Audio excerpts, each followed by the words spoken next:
hope everybody can hear me because the mic sounds super quiet tonight. Anyway, I'm so excited to let you all know that we have a feature in the house tonight. We have the incomparable March Penn here, straight from their book tour. Thank you. We also have an amazing open mic set up for you all. Very excited to have everyone here. This is Malden's bestest, fanciest, favoritist spoken word open mic, by which I mean I don't know of any spoken word open mics in Malden besides the 4, 5, I don't know, besides the group of us. It's so good to have you all here tonight. We are going to start off with organizer, friend of the show, and the sound guy. Give it up for Jeff Taylor.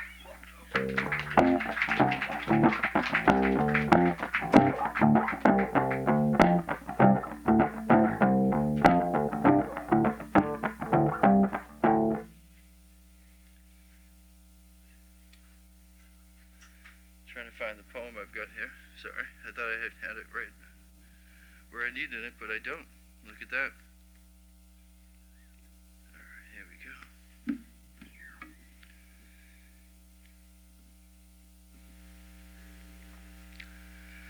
All right, so this one is called Jackass, which is also what my wife calls me. That's like her name for me because it's fitting. All right, so this poem is kind of just like when we first started dating. This is a poem about that. You call me jackass because of penguins and my crazy hair. But that's not what people think when they hear you say it. Because I'm a failure at everything except loving you. I remember when you told me you named your backpack Crotch, and that your clit has a secret name. I still won't tell.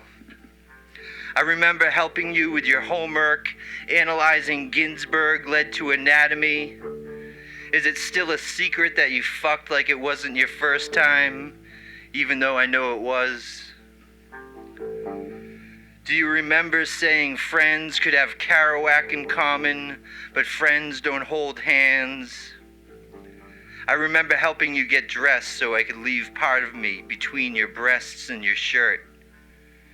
Do you remember saying friends can have sex, but friends don't kiss, then kissing me while fucking me? When we had sex on the commuter rail, I knew I could never let you go.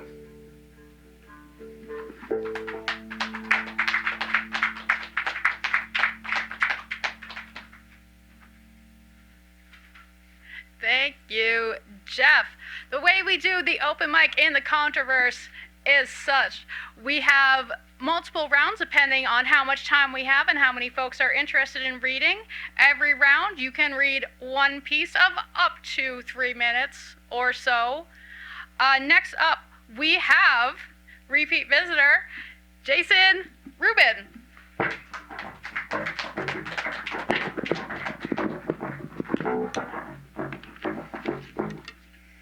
Cool, I get my own licks. This is actually only my second time here, and the first time I did this kind of political rant, and everybody else did these really intense pieces about what it's like to live in your own skin, and I thought, wow, maybe I should really try to get a little deeper. So I came up with this. It's called I Hate My Fucking Body. Like living in a moldy, leaky hovel, I'm trapped in a body I hate. Don't get me wrong, everything works more or less, which after 60 years is something to celebrate. But I look at this massive flesh I inhabit and it disgusts me. Where to start? How about the flabby rolls, the scars and the moles, everything with hair, everything that sags, the stretch marks and the skin tags, pimples and boils, dependent on blood pressure meds, with a back that always aches and a front that never turns heads. I don't mind that I'm circumcised, but down there I'd rather be supersized. I'm pale as a full moon, which makes an enemy of the sun. What's the warranty on this fucking thing? I could conk out at any time. Since turning 60 last year, I felt that every day that I'm having a heart attack. What a joke that my body could take me out of the misery of hating my body. I don't need to be an Adonis or a Schwarzenegger, but this isn't the body I would choose. It's the body of a beauty beggar. I know what you're thinking. You're fine. You're not gross. You're clean and you're neat. Well, I would say walk a mile in my feet. The truth is what my mirror tells me, what my scale would tell me if I ever decided to step on it, what the girls in my junior high and high school told me. I didn't pay for this body, and I can't return it. But just because there are others who might be in a worse body than mine, I don't have to like it. I just have to live with it, within it, because I can't live without it. But put it on my gravestone. He hated his fucking body from the bottom of his soul.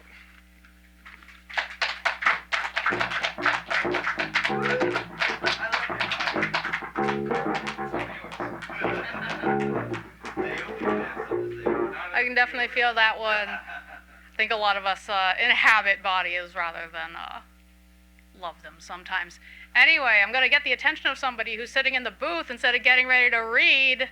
Everybody, give it up for co-organizer, the man who makes sure all the cameras are actually pointed where they are supposed to be, Chris Hickey.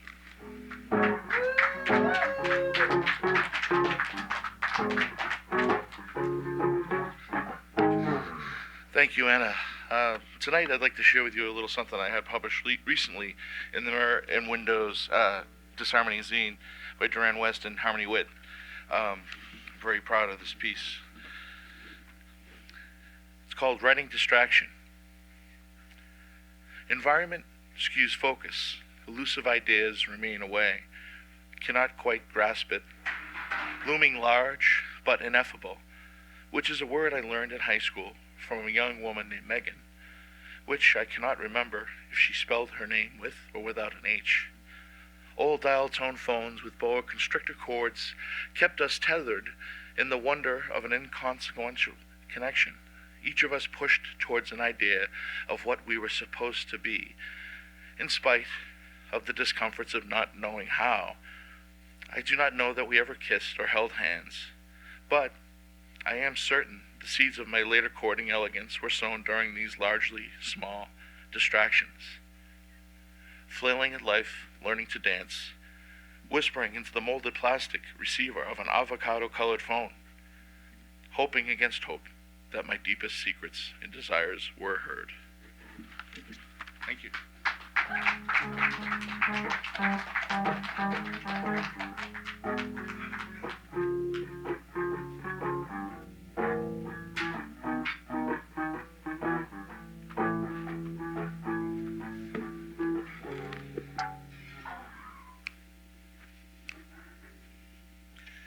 Thank you. Now's the moment that I've been waiting for, and I think that probably most of you have been waiting for this moment as well. This March Penn is going to feature. March Penn has been a regular on the open mic at Cantab since 2010. I'm going to read the bio that they provided for me. But other than just being a regular at the open mic, they're also somebody that I could actually talk to and have somebody who I think of as my poetry friend. It's very difficult for me to talk to people. I don't know if you can realize that, but making friends is not easy for me. So somebody that I think of as a friend, it means a lot to me. And March Penn, also a very great poet. Aside from that, they write about neurodiversity, gender fluidity, queer relationships, chronic illness, and creative community building. During the pandemic, they started DIY MFA, Self-Educating Poets Network. I went to a few of those and found it very informative. I don't know a lot about the poetry writing aspects, and it definitely filled in some gaps for me. So I'd definitely check that out if you have a chance. Yeah, it's a free, accessible, using online resources. March's first full-length book, Green Antelope Fire, is out now from Game Over Books, and I'll provide a link for that on the website. But you can talk to them about buying it here anytime during the show. So here they are, reading their feature. Please give a big round of applause for March Penn.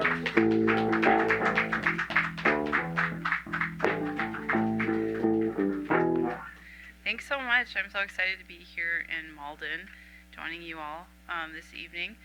And Jeff and I kind of go way back. Like, I remember you from so many different poetry events, and I remember thinking, like, who is this really cool punk poet who's bringing my brain to all these places that it's never been? So it's such an honor to be here and, with someone who's influenced me so much. I'm going to start out reading some poems from my new book. It's called Green Antelope Fire, and it's out with Game Over Books. I have like 5 copies with me, but also I think Jeff's going to share a link to the Game Over Books website where they can be purchased online. Okay, this poem is called Rewriting the Neurodiverse Intake. Are you tired of being the emblem of miscommunication, of embodying confusion? Do you want a shutdown button? Does conversation sometimes make no sense? Was expressiveness so difficult that experimenting with gender felt impossible? Do you already feel like an experiment? Are you not sure what is happening? Can you study how to move your face, your voice? Are you unable to fit slam poetry's expectations because you don't know your story? Are you trying to remember something you never even knew? Do you experience a loss of familiarity? Do you not know where the emotional arc of a poem is? Does everything thunder in its own way? Did you cry the first 1,000 times you tried to put on jeans? Did people immediately not like your energy and then also act like you wouldn't even know they felt that way towards you? Did you wish when you looked at a jigsaw puzzle that it came already put together? Has your inner life been beaten to a fiberless pulp? Do you consider art to be philosophy's babysitter? Do you have an ever-increasing need to embrace carpe diem? Did you get excluded from leadership opportunities? Are you disoriented by yourself most of the time? Do you hate directions with more than 4 steps? Does life feel like a list of hidden directions that require directions to be found? Do your intuitive frameworks not align with how the world is structured? Do you see your body for the first time every time? Are you always guessing what's on the other side of the wall? Is your immune system blurry? Is a faux strawberry flavor a tone of voice? All right, another poem that deals with neurodiversity. Thank you all. This is a short one. Dear researchers who study how the autistic eye is more reactive to the darkness around an image. All images draw up from the darkness. Empty is not empty, but a canopy of pockets where time circles itself, golden with egg. All right, I'm going to read, let's see, a little further. So I did start DIY MFA, Self-Educating Poets Network, during the pandemic. It was a pandemic project, and I was just sort of frustrated because MFA programs are so expensive, and I wasn't sure how I was going to make that work.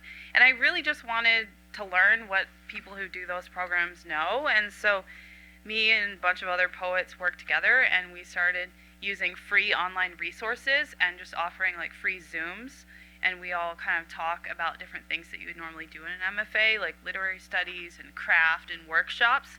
If you want to join us, it's a free grassroots group. Talk to me about it. You can follow me on Instagram at Penn March. That's Penn with 2 N's. On my Instagram, there's lots of links to stuff like that. So anyway, join me. Our next event is Autistic and Neuroqueer Poetry. We'll be reading a bunch of different authors. And that is on Zoom on May 19th, which is a Sunday night at 7 p.m. So please join us. Okay, this is kind of a silly poem. It's called Go Nuts. The car I'm in is being driven by a squirrel. We're trying to engage in small talk. I started with, "So what's your name?" He didn't have a name, he said. I mean, he didn't say that, but I knew. He looked back at me like I had never stockpiled acorns in my life. Like I was the most useless creature he'd ever seen. Like, what am I doing getting in a car with a squirrel? And I thought, the nerve. The next day, a peanut butter cookie is the car, and the only way to get inside is to take a bite, and another bite, and another. I don't ask, "So what's your name?" I'm too into this private eating ritual. The squirrel I once saw must be content knowing that I'm stockpiling my acorns, so to speak. The next day, after the next day, I sneak my head into a freezer full of blueberries and ask why each little blueberry has its own plastic bag and whether that is really necessary. And the squirrel looks confused, asks me how to organize stuff like humans do, and whether I take the leap between trees or run across the ground. I don't know how to drive, I tell him. He asks if that is the human translation of avoiding his kind of leaping.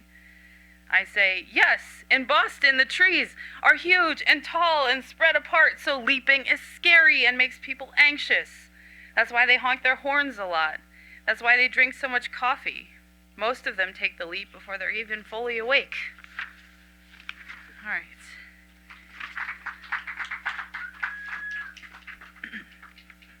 Let's see.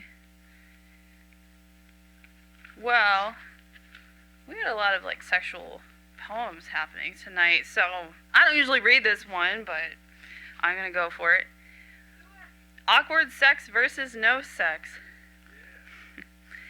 I tried to turn awkward sex and no sex into characters that duke it out. What ended up happening was a queer deconstruction of the distinction between awkward sex and no sex. Often I cannot tell whether awkward sex or no sex is speaking. Here, let me show you. Listen into their voices. There's no easy explanation for why I can't take off my pants. Don't I look like Peter Pan in my green spandex? Did you know spandex is great for tribadism? I'm writing a thesis called Everything That Keeps Me From Having Sex. Okay. For a moment, you may have noticed that no sex was speaking, but that's a rare occurrence. No sex masturbates and gets cum all over some of the documents. Awkward sex wants to know, what is that? Awkward sex does not do small talk or big talk. Awkward sex doesn't do size, but its spine is a ruler. Awkward sex is having sex in my bed when my pair of guinea pigs awaken like the horny troll dolls that they are and start humping each other, and my date's like, what is that bumbling purring sound? And never is the right moment to touch someone after admitting rodent-like critters are humping each other only a foot away from the bed. No sex is enthusiastic about grocery shopping and self-hate. Awkward sex wants to wear my clothes, but so does no sex. They duke it out. Pubic hair is shed. Once, after a poetry reading, an old man came up to me and said, wow, things have come a long way. Such a young, beautiful lady can write a poem about pubic hair. I wanted to scream, that's genderqueer witchy, you Frankenstein! But I didn't. I shrugged it off. All right. Jeff, one more? Does that sound good? All right. We're going to finish it out with a poem called Making Out. Making Out. There is a kiss that fades absence, re-emerging as swirls.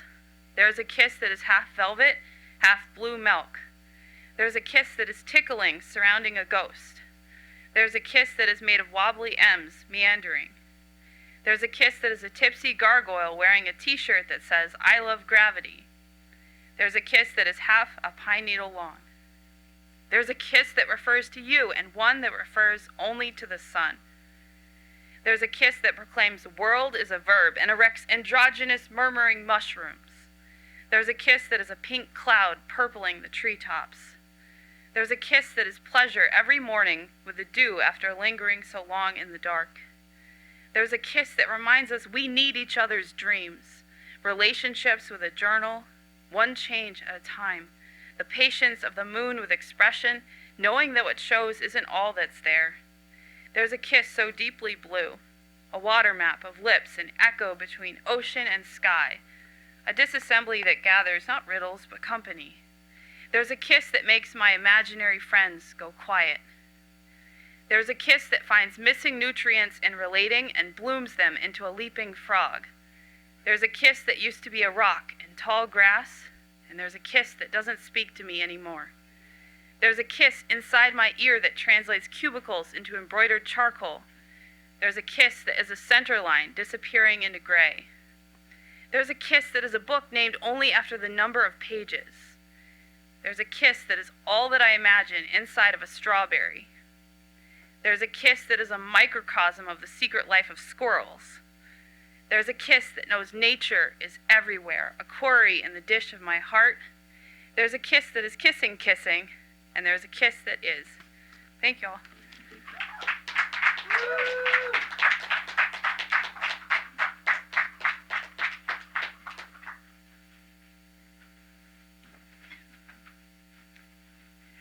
Everybody give it up one more time for March Penn. How amazing are they? Spend money on their chapbook. Help support local artists. Local-ish? I don't know where you live. Around here. Whatever. It doesn't matter. Support artists. You ready, Ethan? Excellent. Next up on the open mic, we all know and love them. Friend of the show, Donna.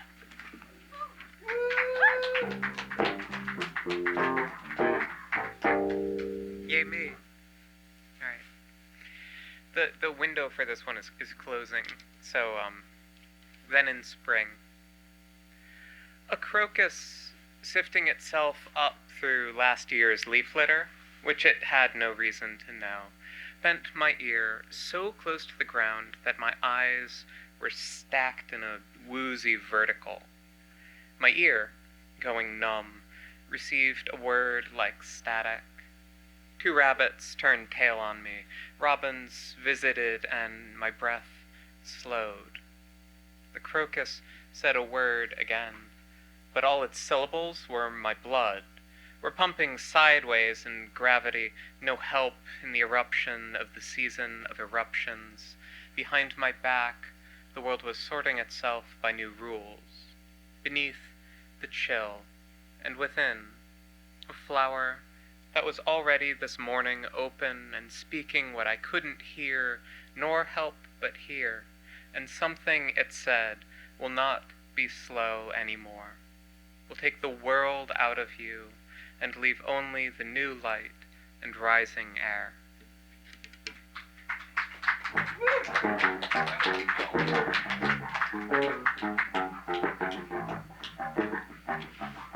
Thank you so much, Donna. Next up, you all have been missing her. Our organizer, one of the people who has helped make all of this happen and who has been unfortunately stuck doing work because nobody respects teachers in this town. Everybody, give it up for the amazing Kathleen.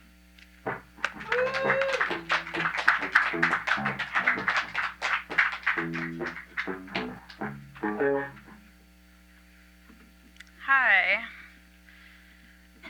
So,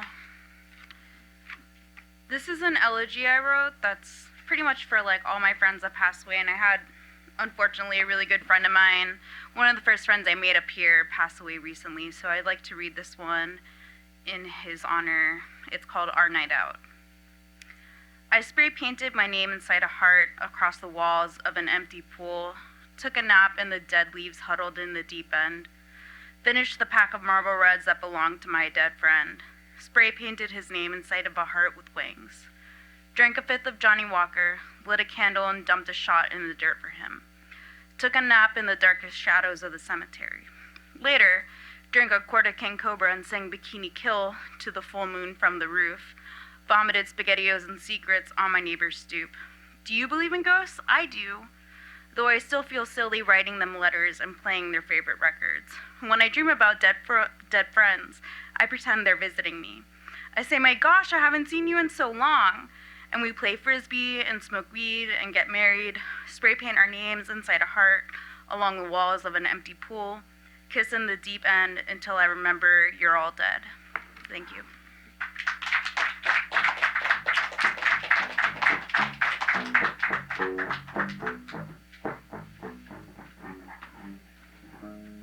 Thank you, Kathleen. Next up on the open mic, we have return visitor, hopefully soon to be regular, Ilan.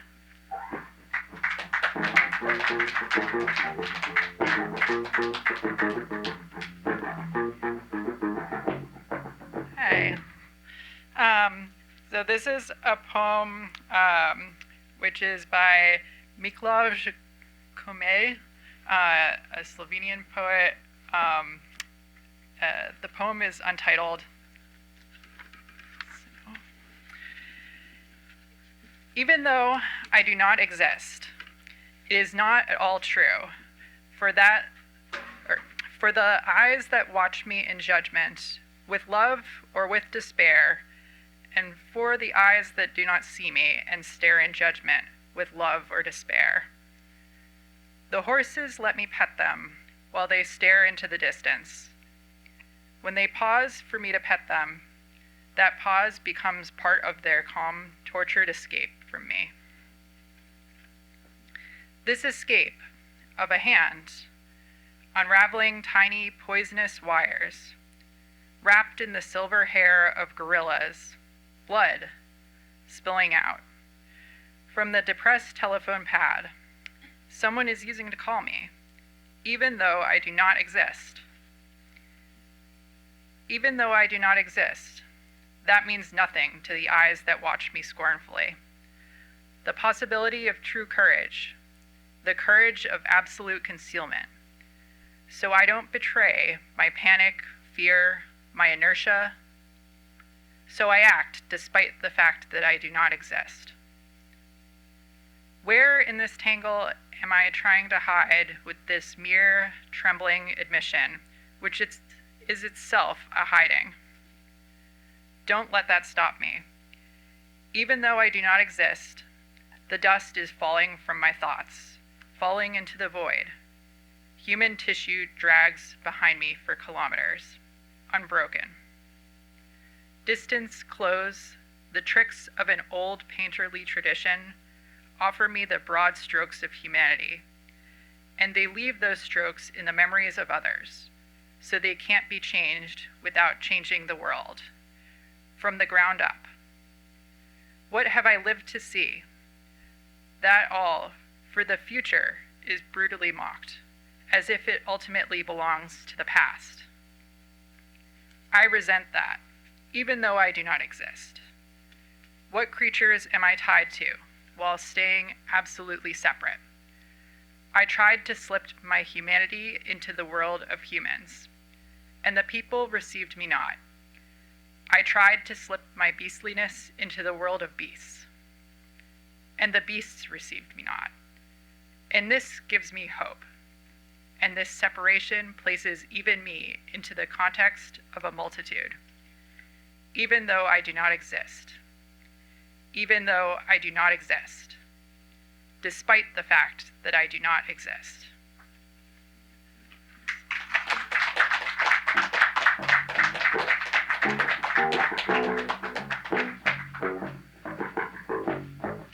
Thank you so much. I love that you bring covers to the mic. We love covers, we love rants, we love all forms of spoken word.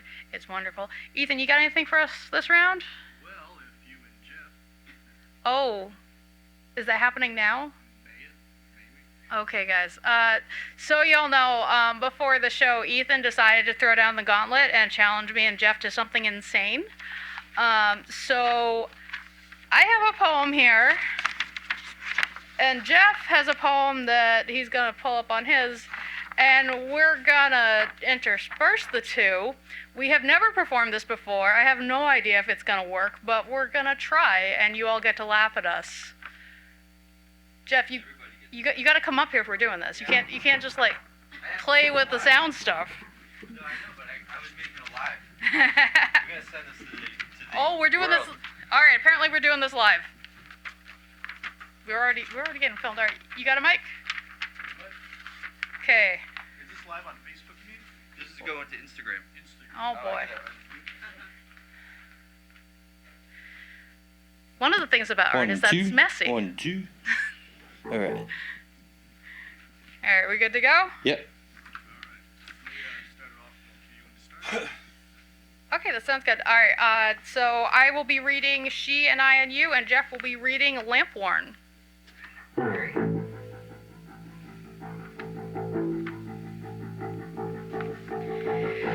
I am an unreliable narrator, you say. I never know what's happening. You are too put together to bother with her. She forgets, she falls apart, she looks at things from the wrong angles. You feel nothing about her, I can't stop feeling things. Life is a fire hose and I'm fighting all the time. I don't know how to function without a fight, and you are maddeningly unscathed. Your next life will be the bookcase where you shelve all your previous selves. It will be easier to pick up the phone. An audacious voice will convince you Ted Danson's hairpiece is an AI programmed to make all your decisions. In the next episode, cigarettes will taste like everybody knows your name. She is unplugged, malformed, unstuck from time. She is struggling and crying and screaming, and I am just trying to hold you together, just trying to get you through this. Just trying to find a light in the distance to point out we just need to make it that far. You go through motions. Sometimes you forget to breathe. She can't feel her face right. I don't know how to save her. There are no walls between us. You feel the pit in your stomach, the creeping dread. You are where you are. Nothing is right. Her legs aren't real. Her body creaks like an old house. There are plot devices unfolding that haven't been revealed yet. In the coming episodes, memories will gurgle from the recesses of your cacophony. Your subconscious will manifest a potentiometer. Field operatives will tamper with your belongings. There is a meal set out for the crew. Box lunch with wax apples. The bathroom doors are locked. No one's sure who these freelancers work for. She only speaks in metaphor, only lives as metaphor. I write and people say what beautiful fiction, and you do not see that this is just reality from another side. There is no skill here, no beauty, no trickery, no smoke or mirrors, just what I am splayed out, what she is pinned to the wall where you were and will be, and you are walking through like a dream, following a script you never wrote. She is chasing butterflies in a field because that's what dreamy girls are supposed to do. She isn't supposed to be here yet, and who could ever rescue this broken little thing? What wrinkle in the universe could bring you back around in time to save the day? It was inevitable. I am not in control. In your next life, you will watch reruns of Chairs on your phone as you commute. The phone number that will conjure most like muscle memory in your next life has started seeping into the definitions of the episode you are currently living in.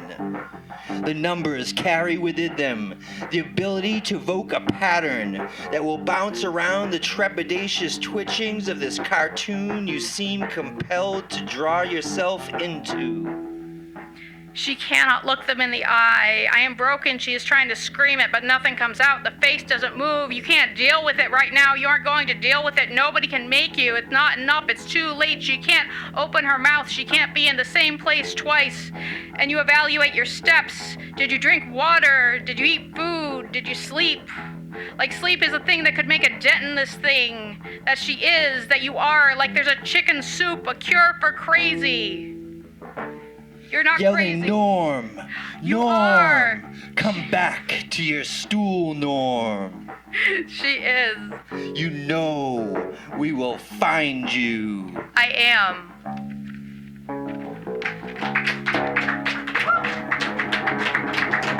That was a lot of fun. Thank you, Ethan, for dropping the gauntlet like that.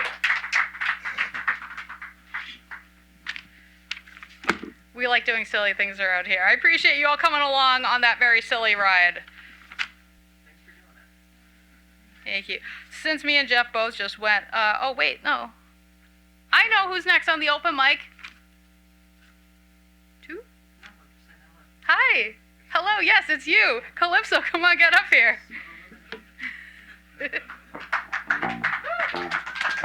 First time. Evening, y'all. This is called Wolf's Pity. Another girl, or good enough, red sugar eyeshadow seeking shelter from houses where, like dust through sunshine, quiet falls on ordered shelves. And if you'd ever been the least bit good to your daughters, would they still come to me begging for salvation or to have their throats torn open? And if I save the next two, perhaps I take this one somewhere dark and hollow, feel the hum in her wrist fizz like cola, nose against her skin, tilt her head back like baptism, bite through her gasp and whimper, the tendons snap. What if I save the next three? And are you jealous? The flinch she pins in place, the cry she crushes in her mouth, mine now? Or are you happier with an exchange for your daughter, calla lilies, and how devastated, the many gifted consolations, and her headstone, obedient at last?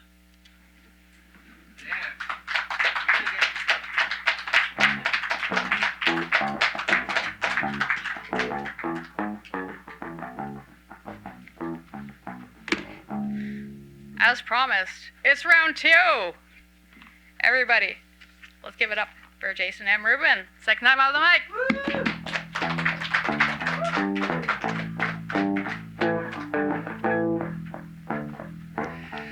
Thank you, and thanks again. Little intro to this thing. A couple of weeks ago, I heard an interview with Salman Rushdie on NPR, and he was talking about his new memoir called Knife, which he wrote about this horrible near fatal attack against him a couple of years ago. He was stabbed something like 25 times. And he's interviewed by Terry Gross, who's wonderful and asks amazing questions, but his answers were unbelievable. He said he didn't remember the attack itself, but when he woke up heavily drugged, he could see like a palace made out of alphabets with letters flying everywhere. And though his doctors said it was a miracle he survived, he said he doesn't believe in miracles, he doesn't believe in God. And she asked him if writing this memoir was therapeutic for him, and he said that he didn't even really want to write it. And he said that he likes to tell young authors, if you can avoid telling a story, if you can avoid writing a book, do, because there's plenty of books out there. You should only write a book that you can't avoid writing. And so this ultimately was it. So I wrote this based on that interview. It's called Blood Work.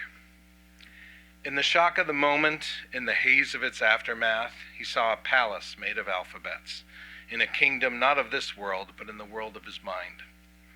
Our mission, our calling, it's in our blood, they say, in the way it courses through our veins and somehow appears on paper, or in this case, pools around him. He doesn't believe in miracles, yet his survival merits the word. He doesn't believe in God, and so no prayer left his lips. But something kept his soul inside. He didn't want to write about it, but he couldn't avoid doing so. So he chiseled out bricks from the palace, while random letters flew around him, and he became not a victim, but a voice. To tell his story, he had to own his story. To own his story, he had to live his story. To live his story, he had to become the story. To become the story, he had to feel the knife. For all artists must bleed for their art.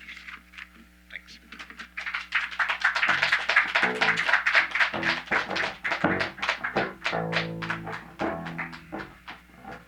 Just a PSA, you don't actually have to get stabbed to write. Just so you guys know. Next up, we have coming out from the studio, everybody's friend, Chris Hickey.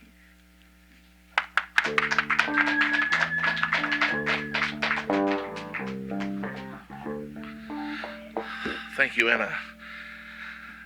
The name of this poem is called The Liberty of Confinement, coming out of the booth, right? Gainful employment, marriage, parenthood, mortgage, credit card debt, credit card death, morbid, Planned Parenthood, unplanned parenthood, miscarriage, sinful enjoyment, mirage, pixelated forage, sleep number bed, spearhead consumer dread, deficit attention, bereavement, obstacle illusion.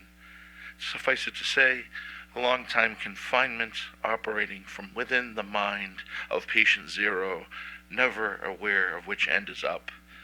Give me the liberty of confinement. Give me the liberty of death.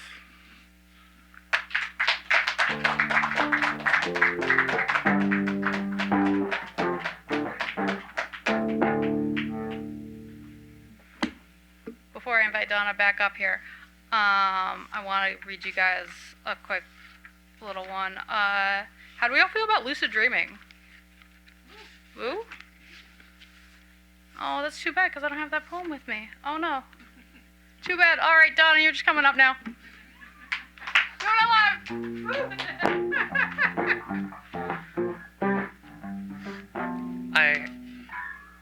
I swear I picked this poem before you said that. It's by Alan Kurnow. It's called Out of Sleep. Awake, but not yet up.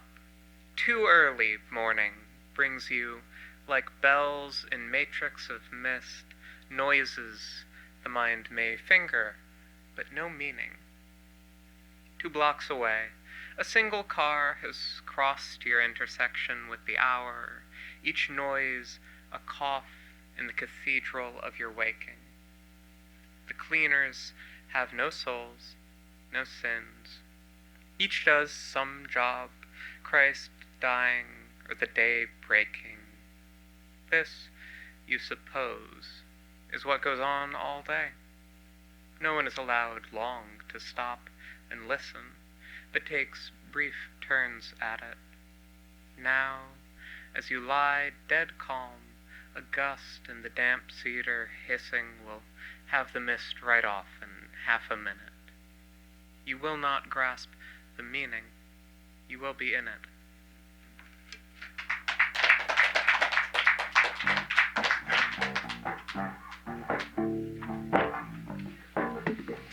Thank you, Donna. I'm not sure who's next on the open mic. I'll let Anna. It's Kathleen. Kathleen's going to be next on the open mic, but real quick, before Kathleen gets to the open mic, I just had a PSA, maybe it's a PSA. I don't know if that's the right thing for it, but Game Over Books is organizing a fundraiser. They've fallen on some hard times due to their distributor being kind of crappy. I'll read what they have here on their GoFundMe, and then you can go to on the GoFundMe.com/the Game Over Books 24 fundraiser, and definitely donate to Game Over Books if you are able to. They're a great press organization here located in Boston, and they publish a lot of great poets here in the local area. And so I'll just read what they have here. It says, Game Over Books is a small Boston-based press run by nerdy artists who have worked since 2017 to uplift, support, and publish diverse voices. Getting these incredible books into the hands of readers is a crucial part of our successful press's mission. But unfortunately, on March 28th, our distribution partner, Small Press Distribution, closed with no advanced warning. SPD folded with no plan to pay its debts. Game Over Books didn't even receive the mass email SPD sent to presses that day with the announcement. An insult to injury we found out on Twitter, of all places. Along with approximately 400 other small presses who worked with SPD, Game Over Books has been left in a precarious situation. It is unlikely we will be paid for several months' worth of books sold by SPD, and will likely have to pay additional fees for shipping remaining catalog from a warehouse back to us. So they have to pay just to be able to sell their books and continue as a business, because this other business, SPD Books, just folded and didn't care about the obligations that they had already made. So if you can go to the fundraiser here on GoFundMe, if you're able to, the Game Over Books 24 fundraiser, and help them out if you are able. Thank you. Next up on the open mic is Cathleen Chambless. Thank you.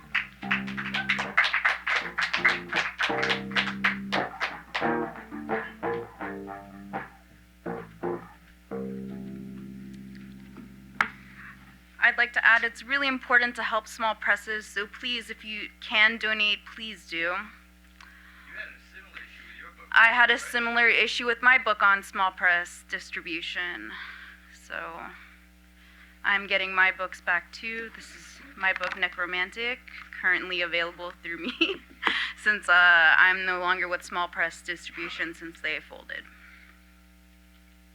This poem is called Pick a Card. We practice Egyptian fairy voodoo with kisses beneath the eclipse blood moon and mouthfuls of hieroglyphic birthday cake on the roof. We painted the sky with frosting, and that's why the clouds are blue. Let's play with pyromancy, hydromancy, aeromancy, geomancy, necromancy. Let's brush up on your divination. Pick a card, but not any card. Pick the one that pulls your fingertips like the metal of the bridle in a horse's mouth. Thank you.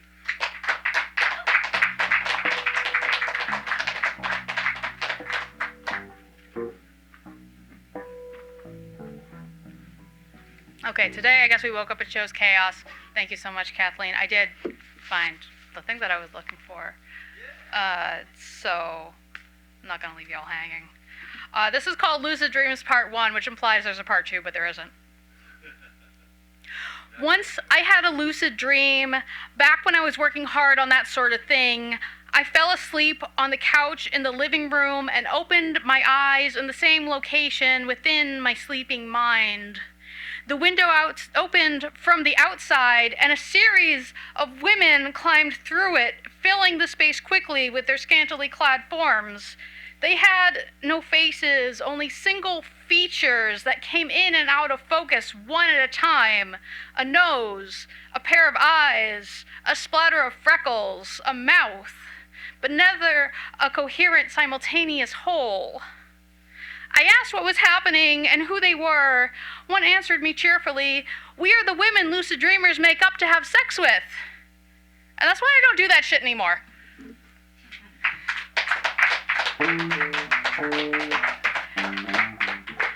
Next up, we have Ilan. You got a second piece? Get it up here.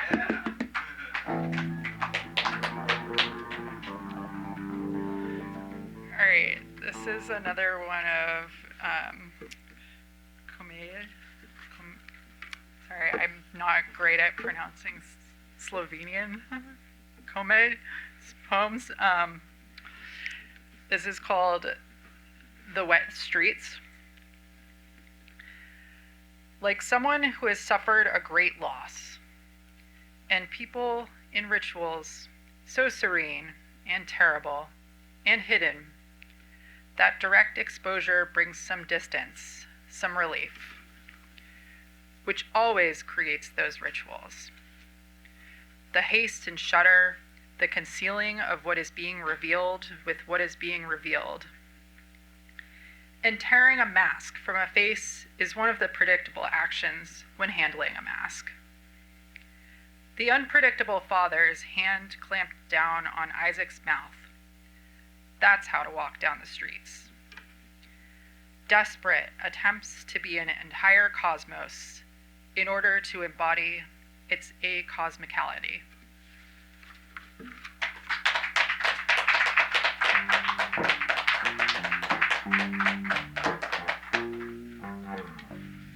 Thank you so much. Ethan, do you have something to read? Yes. All right. You want to help him with the mic? Everybody, please get it up for extremely multi-talented Ethan Mackler. Check. All right. And can we get a little more volume here? Yes, please. Okay. This is a corruption of "O Captain, My Captain" by Walt Whitman. For those who have competed in the squared circle.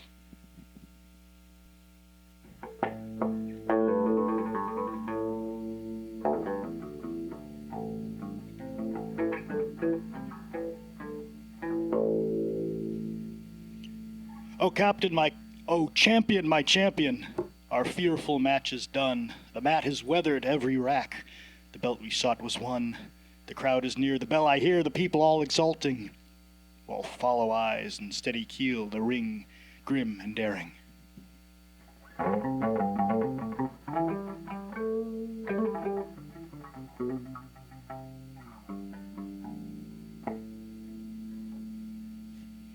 But oh heart, oh the bleeding drops of red, where on the mat my champion lies, fallen as if in bed.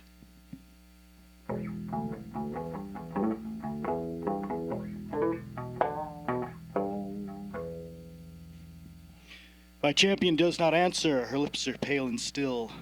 My champion does not feel my arm, she has no cage of steel. The mat is anchored safe and sound, its match is pinned and done. From fearful trip, the victor ship comes out with object won.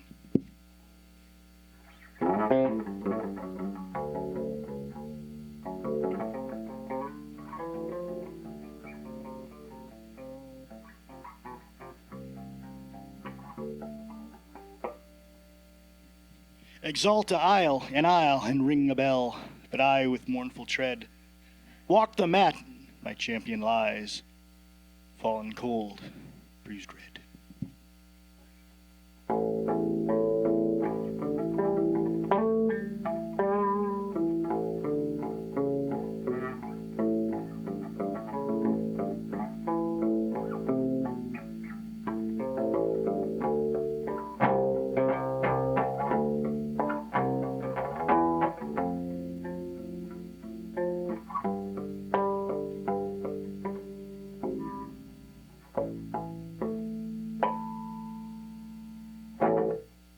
Thank you.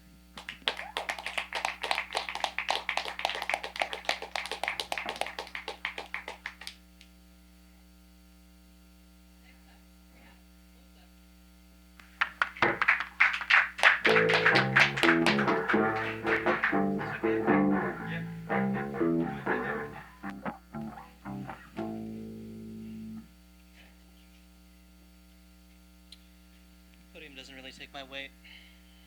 You know how it is.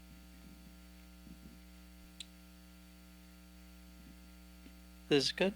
Yep, good. This is called Cisterns. You told me about the car crash once before, I think. The one that took your sister? How she slid. How the guardrail took her from the side. How she hadn't suffered much. I don't recall these details. I invent over holes, where details flee like rain through soil to the aquifer, all I've known of your sister, or Ian, or Emily with the tattoos. Do you remember, my siblings say, back when? I don't. I looked away for 3 minutes, and they grew up. I try not to be a stranger. I'm thinking of changing jobs. I'll be a hydrologist cartographer and map the places where your streams go under, inquire about your friends, plug the holes, make my head a rain barrel. Your sister lives. I was thinking for a moment of someone else.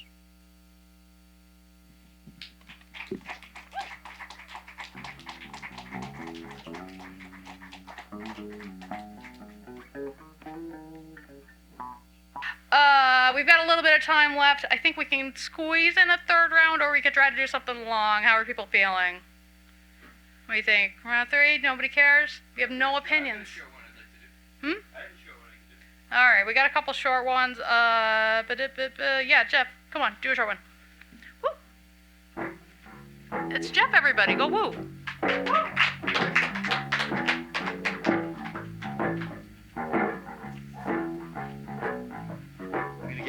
I'm gonna get right in Ethan's way. Hey, hold on one second. Hey, will you get the point that third one at? Can you see me? I want to get down here with Ethan for this one. Did you want me to play? Or? I want you to play, yeah. Okay. No, I'm just gonna cuddle up with you, but you're gonna sit there awkwardly. All right. You start.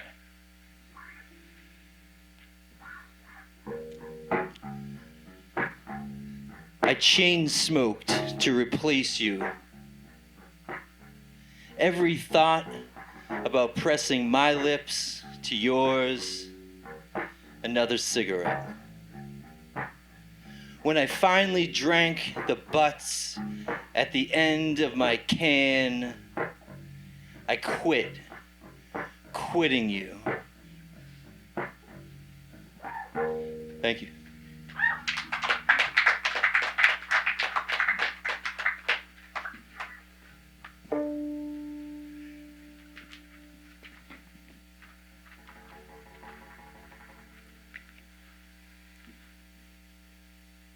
All right, we're trying a lot of new things today. It's fine. Up next, on the open mic, give it up one last time for Jason M. Rubin. I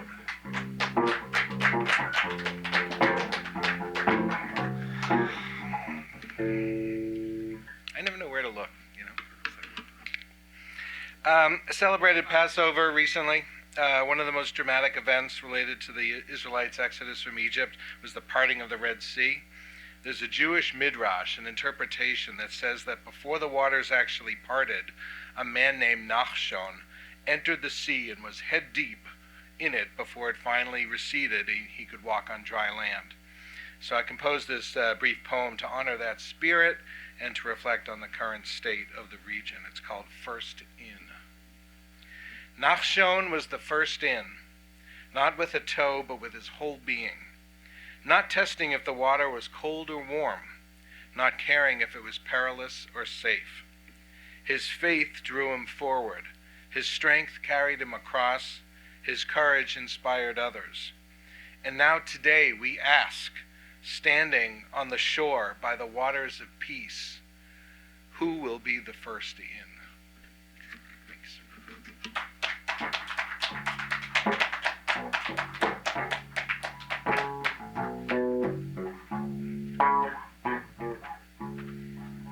All right, since it's popcorn round, let's go do a quick check-in. Donna, you got anything short you want to read? All right, hop on up here.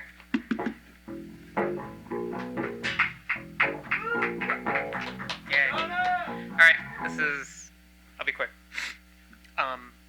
It's called Amber. The day you notice you've forgotten when the check engine light first came on, you don't remark on it. It's not the moment. Maybe hasn't been for a while, and anyway, the machine drives like normal, best you can tell.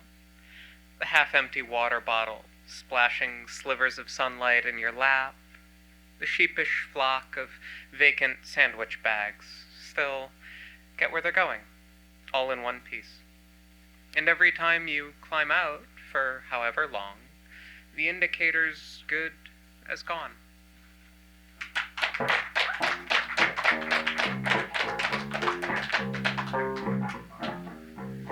All right, once more from the back, mayhaps. Yes, here he comes. Everybody, welcome again, Chris Hickey.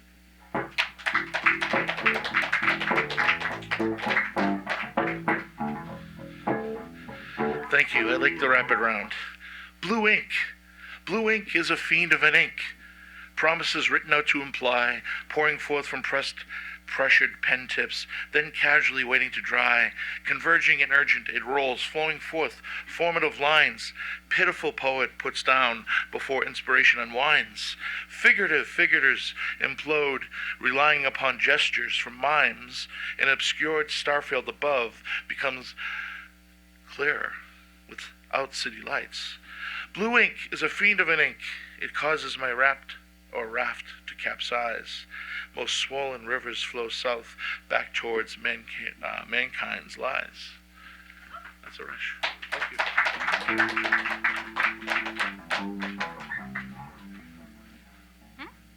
You got a third one? All right. Coming just about up time, so I think this is going to be our last entry on the open mic. Everybody give it up one last time for Calypso.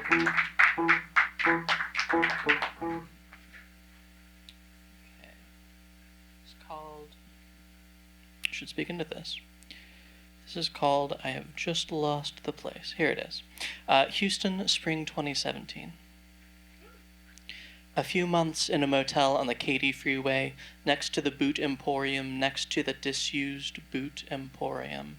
And nothing to be done about the roaches who will come up the drains, under the door, earnest lozenges seeking dark and food and time, and nothing at all to do with heavy feet along the colonnade.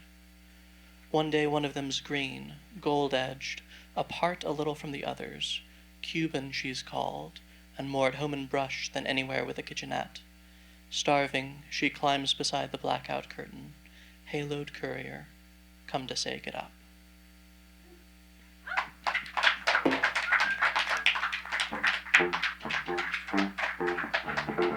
Thank you so much, Calypso. Thank you to everyone who came today. We love having an audience. We love having an active open mic.